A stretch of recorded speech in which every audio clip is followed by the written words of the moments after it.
사진 출처, 챗GPT 생성, 사기, 한장일 열전에서 유래한 강로지말, 은 한때 위세를 떨치던 쇠뇌도 마지막에는 얇은 비단조차 뚫지 못한다는 고사다. 이 말은 단순한 무기의 특성만을 말하는 것이 아니다. 아무리 강한 세력이나 권력이 있어도 시간이 흐르면 쇠퇴하기 마련이라는 냉정한 진리를 담고 있다. 이 철학은 고대 군사 전략뿐 아니라 현대 비즈니스 세계에도 깊은 통찰을 준다. 수많은 글로벌 및 국내 대기업이 과거 한 시대를 풍미하며 절대 강자라 불렸지만 시대 흐름을 읽지 못하고 결국 몰락의 길을 걷게 된 사례가 끊임없이 등장하고 있다.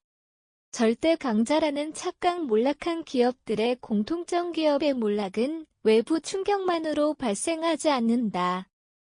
오히려 내부에서 시작된 자만과 경직된 조직 문화 혁신에 대한 무관심이 더 치명적이다.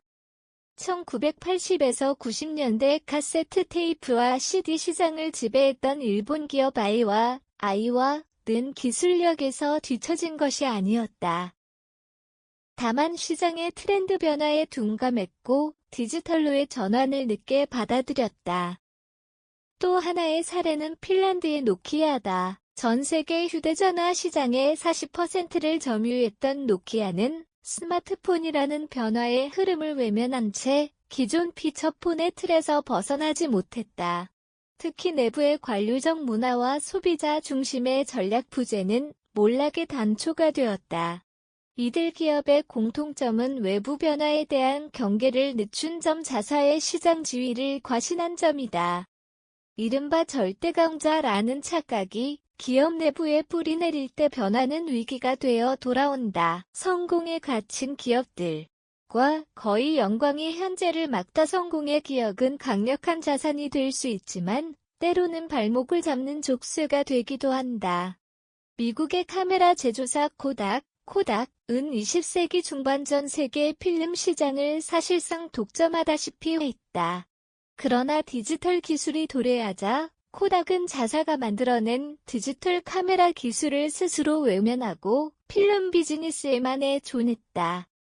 이미 우리는 충분히 성공했고 시장은 변하지 않을 것이다 라는 자기 확신이 결국 기업의 생존력을 갉아먹은 것이다.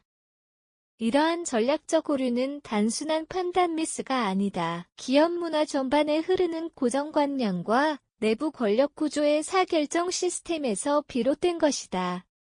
성공 방정식에 집착한 나머지 새로운 시대에 맞는 변화의 수용력이 사라진 결과였다. 변화에 적응하지 못한 기업 기술과 소비자 흐름 무시 혁신은 단순히 기술을 도입하는 것을 의미하지 않는다.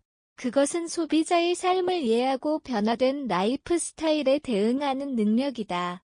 한때 국내 전자업계에서 큰 영향력을 행사했던 TG3부 컴퓨터는 PC 산업이 호황 속에서 독보적인 입지를 구축했으나 모바일로 이 시장 재편 흐름을 읽지 못했다. 소비자들의 디지털 기기 사용 방식이 빠르게 변하는 동안 TG3부는 기존의 데스크톱 중심 전략을 고수하다 시장에서 빠르게 밀려났다. 국외에서도 블랙베리는 보안성과 키보드의 우수성으로 비즈니스 시장에서 독보적인 위치를 점했지만 터치스크린과 앱 기반 환경으로 재편되는 시장에서 끝내 존재감을 잃었다. 변화에 대한 대응이 늦은 기업은 더 이상 1위라는 타이틀조차 무의미해진다. 겸손과 유연함이 만든 지속가능한 성장 강로지말은 단지 무력의 쇠퇴만을 말하는 것이 아니다. 권력, 자산, 시장 점유율, 브랜드 가치 등 눈에 보이는 힘보다 중요한 것은 시대의 흐름을 읽고 변화에 맞춰 유연하게 움직이는 기업의 자세다. 결국 기업이 장수하기 위해 필요한 것은 화려한 성과보다 겸손한 태도와 끊임없는 학습력이다. 미래를 장악할 기업은 단지 기술이 뛰어난 곳이 아니다. 시장 변화에 둔감하지 않고 내부 목소리에 갇히지 않으며 소비자의 움직임을 선제적으로 읽는 곳이다. 이제는 1위에 오르는 것보다 1위에 머무르는 것이 더 어렵다. 지속 가능성의 열쇠는 강로지말을 교훈 사만을 자신을 돌아보고 시대의 언어를 해석하는 데 있다.